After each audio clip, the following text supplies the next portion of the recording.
Olá, gente! Hoje a nossa aula vai ser uma aula muito especial sobre behaviorismo. Só que antes de falar de behaviorismo, nós temos que relembrar algumas coisas da última aula, tá certo?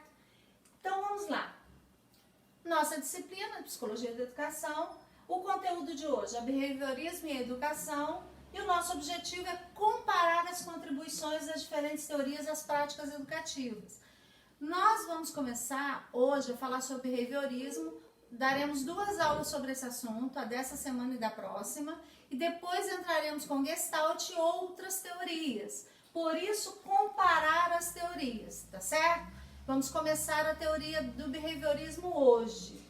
Esse aqui é o nosso plano de trabalho, roteiro da nossa aula, está no NEAD também, todo explicadinho para vocês, com a exposição do nosso conteúdo. Nosso texto base é de um livro de psicologia que está na Biblioteca Pearson, é só acessar.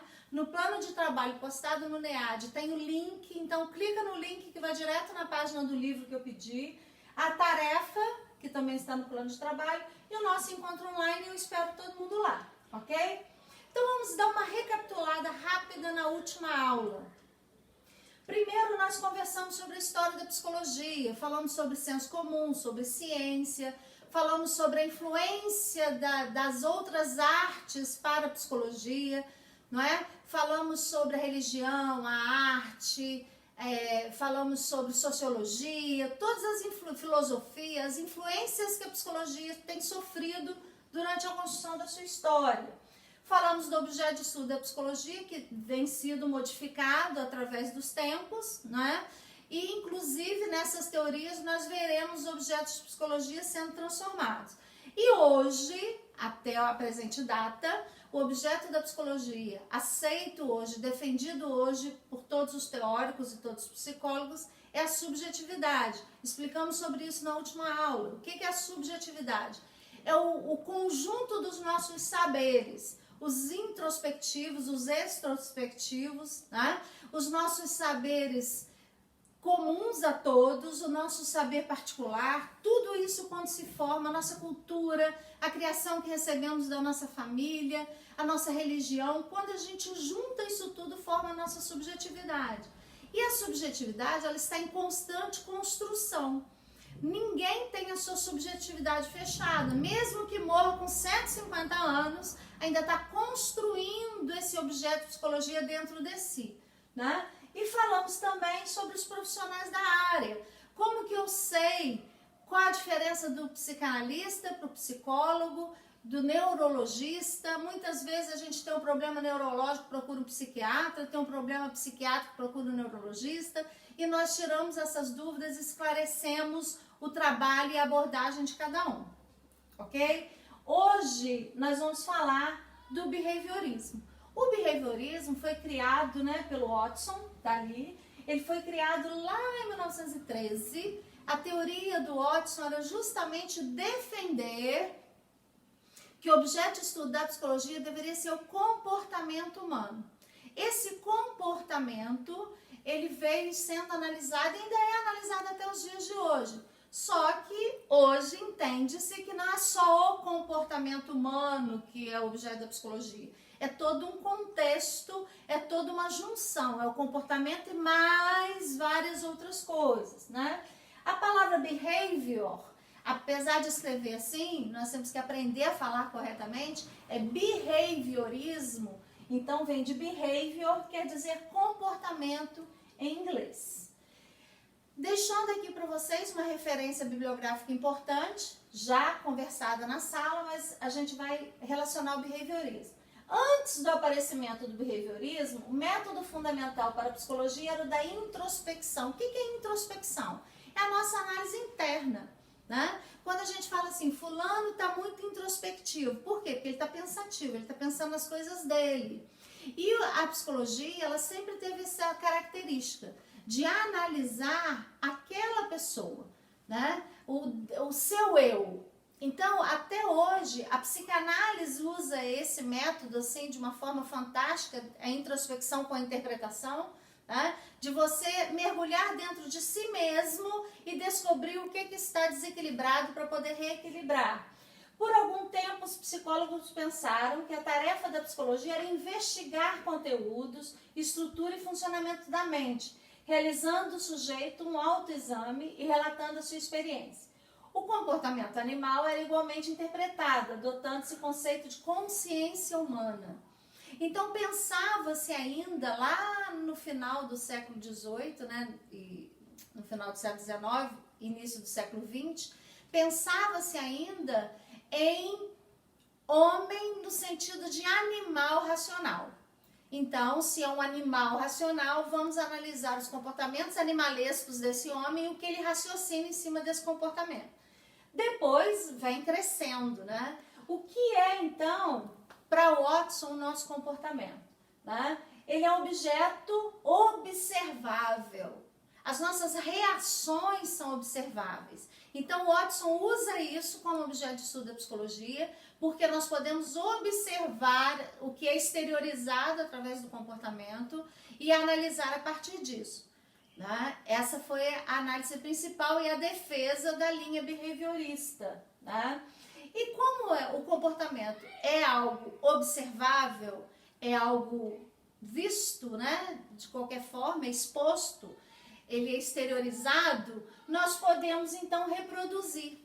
Por que podemos reproduzir? Porque se usarmos o estímulo certo, temos o comportamento esperado. A gente vai falar disso agora. Ó, o comportamento, ele é relacionado com as variáveis do meio. O que são variáveis do meio? É tudo aquilo que está no meio que a gente vive ou que nos cerca naquele momento, que podem influenciar no nosso comportamento. Por exemplo, se você está em casa, sozinho, relaxado, tranquilinho, descansado, e de repente você vai para um churrasco. Chega lá, todo mundo já está bêbado, arruma uma brigaiada, uma confusão. Aquele alto nível de estresse que você não tinha na sua casa, você adquiriu nesse churrasco.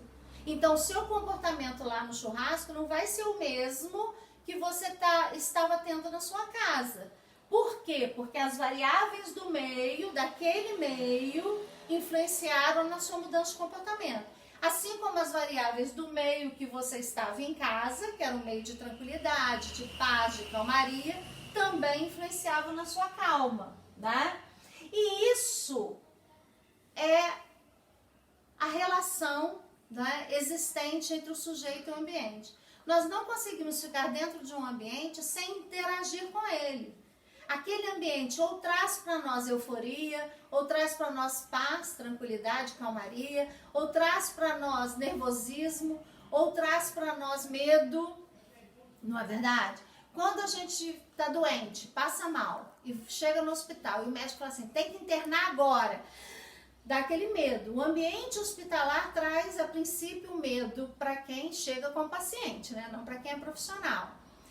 Quando a gente chega na sala de aula, o ambiente de sala de aula nos traz um comportamento que nós não temos em outro lugar. Então, os ambientes que nós frequentamos podem sim interferir diretamente ao nosso comportamento, tá certo? E em relação a estímulos, o nosso comportamento, ele é resultado dos estímulos que nós temos. Nós temos estímulos que são internos, aquilo que eu penso, aquilo que eu sinto, aquilo que eu acredito, aquilo que eu defendo. E nós temos estímulos externos, que é aquilo que os outros fazem conosco, ou que o ambiente traz para nós, como falamos anteriormente. Com esses estímulos, a gente vai produzir respostas. Se nós recebemos estímulos bons, geralmente produzimos respostas boas. Se recebemos estímulos ruins, geralmente produzimos respostas ruins ou comportamentos ruins. Então, a estimulação, ela está diretamente relacionada à resposta.